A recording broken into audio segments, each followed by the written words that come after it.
வணக்கம். இன்றைக்கி நம்ம பார்க்க போகிற சமையல் என்னென்னு பார்த்தீங்கன்னா, ஒரு அருமையான முட்டை சாதம் எப்படி செய்யலாங்கிறத பார்க்கலாம். பசங்களுக்கு இது மாதிரி லஞ்சுக்கு செஞ்சு கொடுங்க, நல்லா விரும்பி சாப்பிடுவாங்க. சோயா சாஸ் இந்த மாதிரிலாம் எதுவுமே தேவையில்லை. சிம்பிளான ஒரு முட்டை ஃப்ரைட் ரைஸ் வாங்க எப்படி செய்யலாங்கிறத பார்க்கலாம். இப்போ ஒரு பேன் எடுத்துக்கலாம். இதில் வந்து கொஞ்சமாக நெய் விட்டுக்கலாம். இது வந்து குழந்தைகளுக்குங்கிறதுனால நெய் வந்து நீங்கள் எவ்வளோ வேணுமோ யூஸ் பண்ணிக்கோங்க. இப்போ எண்ணெய் கொஞ்சமாக சேர்த்துக்கலாம். இப்போ எண்ணெய் நல்லா சூடாகிடுச்சு. ஒரு டீஸ்பூன் போல் கடுகு சேர்த்துக்கலாம். ஒரு டீஸ்பூன் போல் சீரகம் சேர்த்துக்கலாம். கொஞ்சமாக கருவேப்பிலை சேர்த்துக்கலாம். இப்போ கடுகு எல்லாமே புரிஞ்சிருச்சு. சும்மா ஒரு டீஸ்பூன் வர மாதிரி இஞ்சி பொடியாக நறுக்கிறத சேர்த்துக்கலாம். அதே மாதிரி ஒரு டீஸ்பூன் வர மாதிரி பொடியாக நறுக்குனா பூண்டு. இது கூடவே பச்சை மிளகாய் 2 வந்து பொடியாக கட் பண்ணியிருக்கேன், இதை சேர்த்துக்கோங்க. இது எல்லாமே நல்லா வதக்கி வச்சுக்கலாம். இஞ்சி பூண்டெல்லாம் நல்லா எவ்வளோ தூரம் பொடியாக கட் பண்ண முடியுமோ அந்தளவுக்கு கட் பண்ணிடுங்க. அது எண்ணெயில் வந்து பொரிஞ்சிருச்சுன்னா நல்லா மொறுன்னு வந்துடும். பூண்டு சேர்க்கும்போது நல்ல ஒரு ஃப்ளேவராக இருக்கும். இப்போ பாருங்கள், கொஞ்சம் லைட்டாக கோல்டன் கலரில் வர ஆரம்பிச்சிருச்சு. அந்த ஸ்டேஜில் காய்கறியை சேர்த்துக்கலாம்.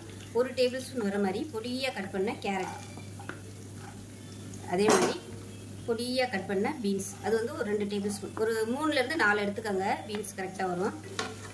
நம்ம பசங்களுக்கு கொடுக்குறதுனால இந்த அளவுக்கு போதும். 1 கப்பு சாதம் போடுறதுக்கு கரெக்டாக வரும்.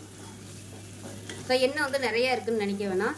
மத்தியானம் லஞ்சு கொடுக்கும்போது இந்த அளவுக்கு அது எண்ணெய் இருந்தால் தான் சாதம் வந்து விரைச்சி போகாமல் இருக்கும். சாஃப்டாக உதிரியாக இருக்கும்.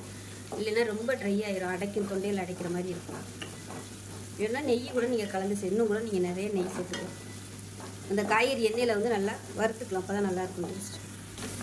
இப்போ வந்து கொஞ்சம் வதங்கிட்டு இருக்கையிலே வெங்காயம், பெரிய வெங்காயம் நீளமாக நறுக்குனதை சேர்த்துக்கலாம். மீடியம் சைஸாக ஒரு பெரிய வெங்காயம், இதையும் சேர்த்து வதக்கிக்கலாம். இப்போ இந்த காய்க்கு தேவையான உப்பு சேர்த்துக்கலாம். சாதம் வடிக்கையிலே உப்பு சேர்த்து வடிச்சுக்கோங்க, அப்போ தான் டேஸ்ட்டாக இருக்கும். இப்போ பாருங்கள், எல்லாமே நல்லா வதங்கிடுச்சு. இப்போ பொடியெல்லாம் சேர்த்துக்கலாம்.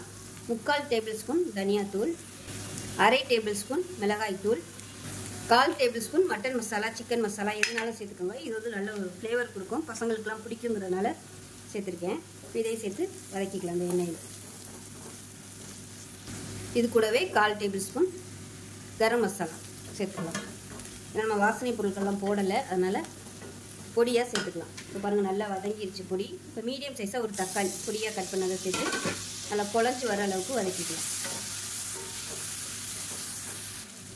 இப்போ கொஞ்சமாக மஞ்சள்தூள் சேர்த்துக்கலாம். இப்போ பாருங்கள், எல்லாமே நல்லா ஒன்று சேர்ந்து வந்துருச்சு. இந்த ஸ்டேஜில் கொஞ்சமாக தண்ணி சேர்த்துக்கலாம். நான் வந்து சூடான தண்ணி தான் சேர்க்குறேன். ஸோ அந்த கிரேவி மாதிரி வர்றதுக்காக. அப்போ தான் அந்த தக்காளி நல்லா மசிஞ்சு வரும். கொஞ்சம் இது கொதிக்கிட்டு. இப்போ பாருங்கள், நல்லா மசிஞ்சு எண்ணெயெல்லாம் விட ஆரம்பிச்சிருச்சு. இந்த மாதிரி லைட்டாக ஒதுக்கி விட்டுக்கோங்க ஓரமாக. இது பண்ணிவிட்டு 2 முட்டையை வந்து உடச்சி விட்டுக்கலாம்.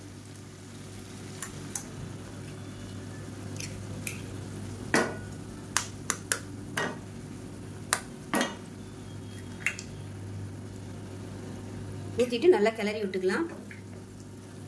இப்போ வந்து அடுப்பை கொஞ்சம் அதிகப்படுத்திக்கோங்க முட்டையை சேர்த்துட்டு, அப்போ தான் சீக்கிரமாக வேகும். இப்போ இந்த ஸ்டேஜில் முட்டைக்கு தேவையான உப்பு சேர்த்துக்கலாம். ஏற்கனவே நம்ம உப்பு சேர்த்துருக்கோம். அப்போ இந்த முட்டைக்கு மட்டும் சேர்த்துக்கலாம். சும்மா ஒரு 2 சிட்டிகை அளவுக்கு சேர்த்துக்கலாம். இப்போ பாருங்கள், 3/4 பதம் வெந்துருச்சு. இன்னும் ஃபுல்லாக வேகலை, கொஞ்சம் அப்படியே கொலன்னு இருக்குது பாருங்கள். இந்த ஸ்டேஜில் நம்ம சாதத்தை சேர்த்துக்கலாம். வேக வச்ச சாதம் 1 கப் அளவுக்கு சேர்க்குறேன். இன்னொரு கப் வந்து அதே மாதிரி சேர்த்துக்கலாம். மொத்தம் 2 கப் அளவுக்கு சேர்த்துருக்கேன். மெஷரிங் கப்பில் 2 கப் அளவு சேர்த்துருக்கேன் சாதம். நான் வந்து சாதாரண அரிசி தான் எடுத்திருக்கேன். நீங்கள் பாஸ்மதி அரிசி கூட வடிச்சிட்டு இது மாதிரி சேர்த்துக்கோங்க, அதுவும் நல்லாயிருக்கும், ஃப்ளேவராகவும் இருக்கும். இதை நல்லா கிளறி விட்டுக்கோங்க. ஹை ஃப்ளேம்லேயே வச்சு கிளறி விட்டுக்கோங்க. இப்போ நமக்கு அருமையான முட்டை சாதம் ரெடி ஆகிடுச்சு. பாருங்கள் எந்த அளவுக்கு சாஃப்டாக இருக்குன்னு. மத்தியானம் சாப்பிடும்போது இன்னுமே சூப்பராக இருக்கும். அந்த ஈரத்தன்மை எல்லாத்தையுமே சாதம் நல்லா உதிரிட்டு நல்லா உதிரியாக வரும். ஸோ அமர்த்திடலாம். உப்பெல்லாம் செக் பண்ணி பார்த்துட்டு பத்தலைன்னா உப்பு சேர்த்துக்கோங்க. லாஸ்ட்டாக கொத்தமல்லியில் சேர்த்துக்கலாம். பசங்களுக்கு லஞ்ச் பாக்ஸ் கொடுக்கையில் அந்த மிளகாலாம், அதாவது பச்சை மிளகாலாம் இருக்கு இல்லையா, அதெல்லாம் எடுத்துகிட்டு கொடுங்க. கிளறி விட்டுக்கலாம். கொத்தமல்லியில் சேர்த்துட்டு அருமையான முட்டை சாதம் ரெடி ஆகிடுச்சு. காலேஜ் பிள்ளைகள் கூட இது கொடுக்கலாம். பேச்சுலர்ஸாக இருக்கவங்க கூட இது மாதிரி செஞ்சு டக்குன்னு சாப்பிடலாம். சூப்பராக இருக்கும். மட்டன் மசாலா பதில் சிக்கன் மசாலா சேர்த்திங்கனாலும் நல்லாயிருக்கும். ஸோ செஞ்சு பாருங்கள், செஞ்சு பார்த்துட்டு எப்படி வந்துச்சுங்கிறத சொல்லுங்கள். வீடியோ பிடிச்சுன்னா லைக் பண்ணுங்கள், கமெண்ட் பண்ணுங்கள், சேனலை சப்ஸ்கிரைப் பண்ணுங்கள், பக்கத்தில் உள்ள பெல் பட்டனையும் ப்ரெஸ் பண்ணுங்கள். நன்றி.